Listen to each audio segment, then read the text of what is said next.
Dahil nagugutom ako, naghanap ako ng pagkain sa rep. Sa paghahanap ko, nakita ko ang isang pipino.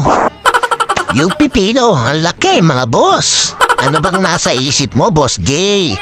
Kumuha na nga ako ng sangkalan at kutsilyo.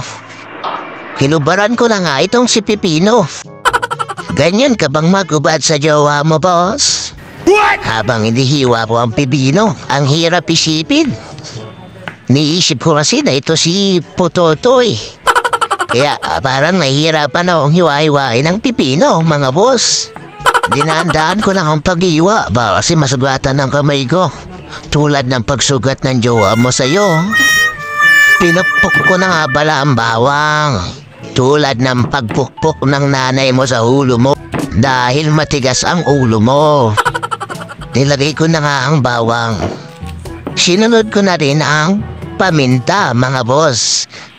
Na maya-maya ay lalagyan na rin natin yan ng asin para mas lalong lumasa. Nilagay ko na nga ang suka. Kaya na magpapasarap, mga boss. Hinalo-halo ko lang siya.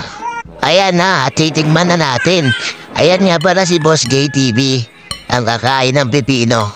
Sa mga hindi pa nakapalo, ay ipalo nyo na ang aming page sa Facebook.